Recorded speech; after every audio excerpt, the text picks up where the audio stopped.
go. So, what do you consider the ideal atmosphere for students at Cheyenne? The ideal atmosphere. I mean, there's a lot of different aspects that would make it ideal. One is obviously you have to have staff that care. Being able to foster a good relationship between staff and students is probably the best way to start. Just a caring environment for kids to do well. One that also is going to challenge them. It might not be easy, but it's just a good place for them to come learn, feel safe, and comfortable. Yeah. When this atmosphere is not met, what's typically the issue? I don't know if there's ever a typical issue. I think everyone's so different. You know, when we see things arise, sometimes it's a staff issue, sometimes it's a student issue. You know, it comes down to us needing to do our job the best we can. And so if students are struggling, we got to figure out a better way to support them so they can do well. As a counselor at Cheyenne, what are some accommodation methods for supporting an individual who suffers from mental illness? There's a lot of different things that we do for accommodations. One, you know, and I will say, I mean, mental illness is such a broad topic. It covers a lot of different areas, so it definitely depends. You know, normally we do things like setting up weekly meetings with students that are struggling with their counselor. We also meet with their teachers, parents, and we try to get kind of a whole team approach into helping students be successful here that are struggling in one area or another.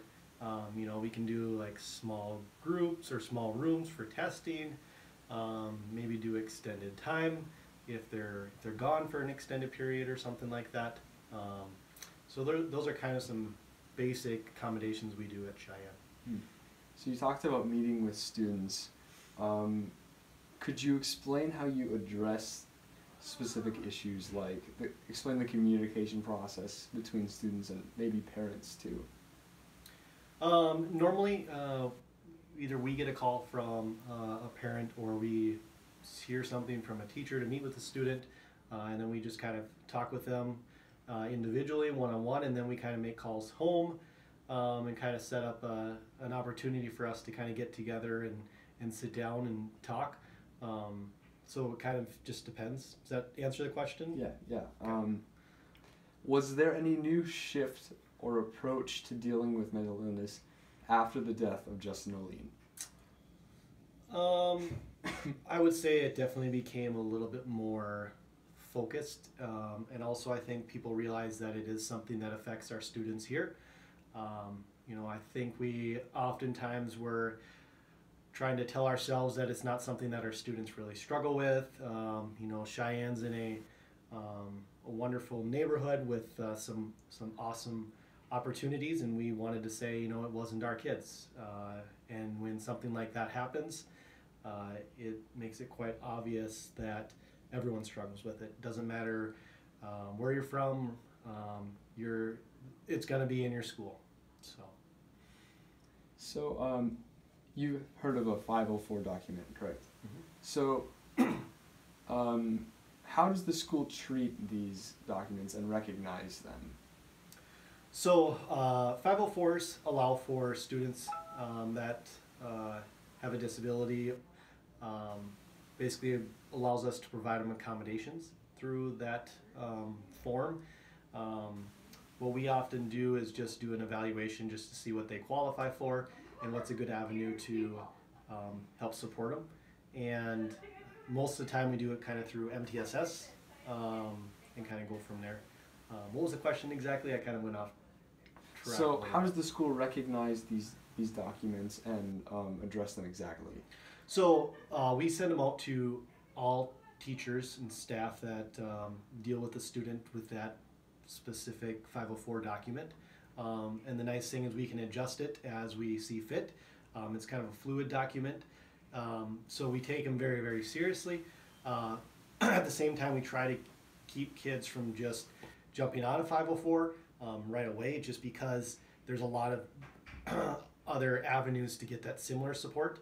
like I said, through MTSS and stuff like that. Like you said, there are many different forms of mental illness, and a lot of them take place at Cheyenne. So, which resources are available specifically to those who suffer with mental illness? Fortunately for us being in Fargo-Moorhead area, there's a lot of different resources outside of the school. We can start, say, inside. Obviously, counselors are available. We have principals that meet with them frequently if things are going on, if they're noticing behavior issues that are maybe a part of that, that mental illness. And then we try to connect those students with someone outside of the school. Someone they can meet with frequently, whether we're contacting their primary care physician if they have a release, or whoever it is, just to kind of help foster another opportunity for them to get support outside of school. So there's just a lot of resources out there in the Fargo-Moorhead area, and we're very thankful that we have a lot of opportunities for kids to get help. That's all I have for today. Okay. So, thank you very much. You're very welcome.